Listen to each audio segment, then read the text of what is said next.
नमस्कार दोस्तों, मैं रविंद्र रंजन। स्वागत है आपका अपना यूट्यूब चैनल अंबिका एकेडमी में। दोस्तों, हम आज बात करेंगे सबसे इंटरेस्ट चैप्टर प्रियम्बल या प्रस्तावना के बारे में। तो आज बहुत ही मज़ा आने वाला है इस वीडियो में, तो आप बने रहिए वीडियो के साथ। और हम बात करते हैं प्रस्तावना या प्रियम्बल। दोस्तों, हम सब पहले समझेंगे कि प्रस्तावना होता क्या है।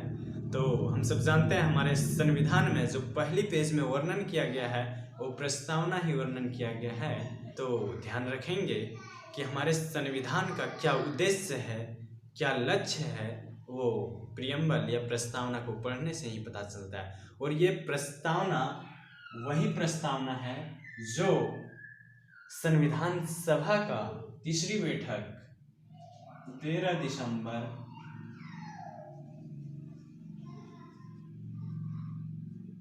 1946 को पंडित जवाहरलाल नेहरू के द्वारा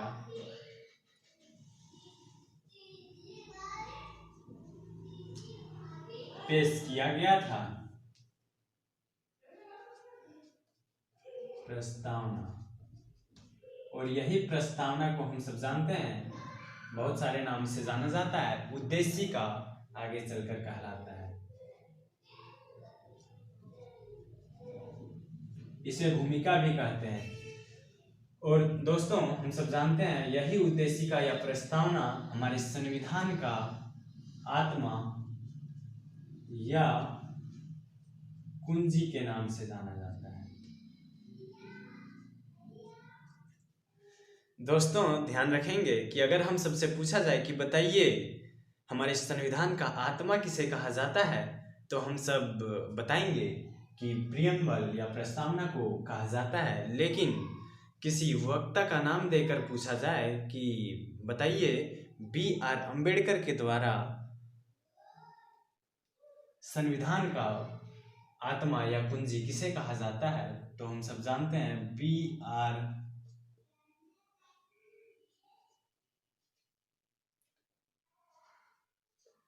अम्बेडकर के द्वारा अनुच्छेद 32 को संविधान का आत्मा कहा जाता है। तो हम सब जानते हैं वो प्रस्तावना को हम सब ने अडॉप्ट किया है अपने संविधान में अमेरिका से। लेकिन ध्यान रखेंगे दोस्तों, अगर हम सबसे पूछा जाए कि बताइए संविधान में जो प्रस्तावना है, प्रस्तावना का भाषा कहाँ से लिया गया है, तो हम सब जानते हैं वो ऑस्ट्रेलिया से लिया गया है।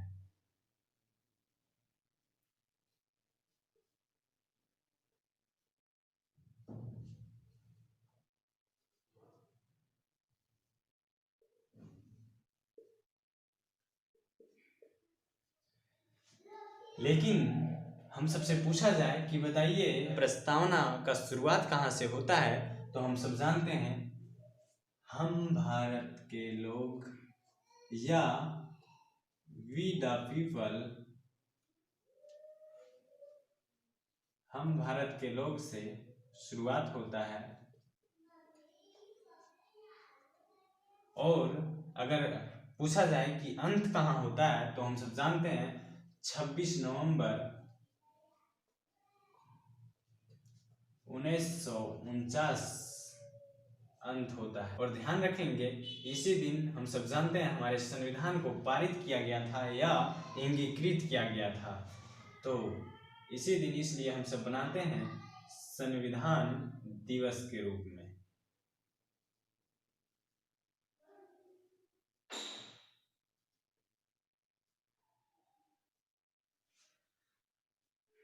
ये सारे के सारे स्टेटमेंट जो कि हम सब रटे हुए रहते हैं कि हम भारत के लोग संपूर्ण प्रभुत्व संपन्न समाजवादी पंथ निरपेक्ष लोकतांत्रिक, ये सारे के सारे स्टेटमेंट रटने की जरूरत नहीं है।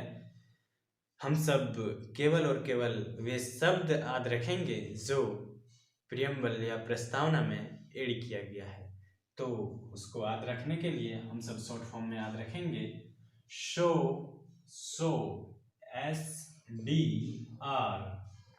कहने का मतलब, सो का मतलब होता है सोवरेन, सोवरेन का मतलब होता है प्रभुत्व संपन्न। दोस्तों हम सब जानते हैं, हम भारत के लोग भारत को एक ऐसा राज्य बनाने की परिकल्पना करते हैं जो पूर्ण प्रभुत्व संपन्न होगा।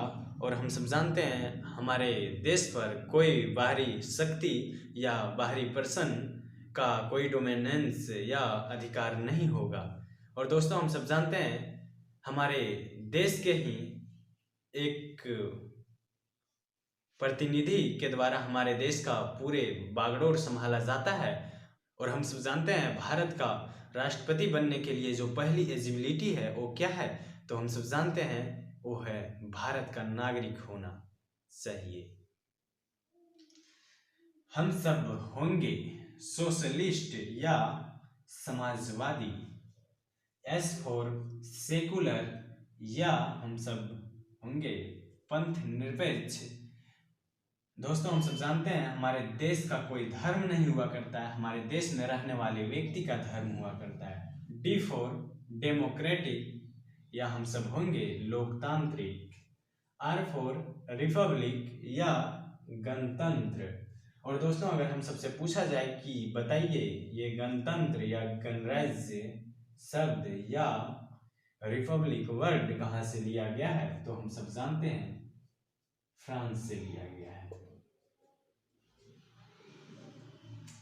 और जब हमारे देश में होगा प्रभुत्व संपन्न समाजवादी पंथ निरपेक्ष लोकतांत्रिक और गणराज्य या गणतंत्र, तब हमारे देश के लोगों को मिलेगा equal justice, J for justice, या सामान्य न्याय। और हम सब जानते हैं हम सबको कितने प्रकार के न्याय मिलते हैं, तो राजनीतिक न्याय, सामाजिक न्याय और आर्थिक न्याय। हम सबको 3 प्रकार के न्याय मिला करता है। एल फॉर लिबर्टी या स्वतंत्रता। दोस्तों हम सबको कैसी लिबर्टी प्राप्त है, तो हम सब फंडामेंटल राइट्स जब पढ़ेंगे तो हम सब पढ़ेंगे कि संघ बनाने की स्वतंत्रता, अपने विचार को व्यक्त करने की स्वतंत्रता, भारत राज्य क्षेत्र में कहीं भी घूमने की स्वतंत्रता, भारत राज्य क्षेत्र में कहीं भी निवास करने की स्वतंत्रता। ई फॉर इक्वालिटी या समानता। एफ फॉर फ्रेटर्निटी, मतलब बंधुता या भाईचारा। इंटीग्रिटी या अखंडता। दोस्तों हम सब याद रखने के लिए पहले नंबरिंग करेंगे 1 2 3। हम सब जानते हैं हमारे प्रियम्बल या प्रस्तावना में इनिशियली ये तीनों नहीं थे, और हम सब जानते हैं ये तीनों के तीनों सोशलिस्ट, सेकुलर या इंटीग्रिटी, ये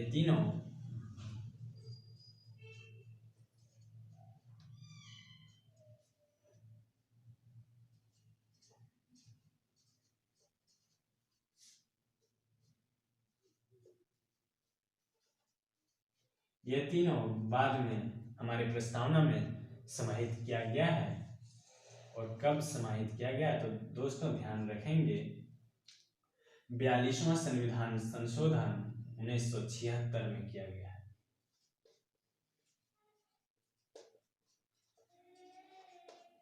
42वां संविधान संशोधन के तहत शामिल किया गया है। ये तीनों वर्ड या तीनों शब्द सोशलिस्ट, सेकुलर और इंटीग्रिटी, या हिंदी में कह सकते हैं समाजवादी, पंथ निरपेक्ष और अखंडता। तो दोस्तों आज की वीडियो में इतना ही।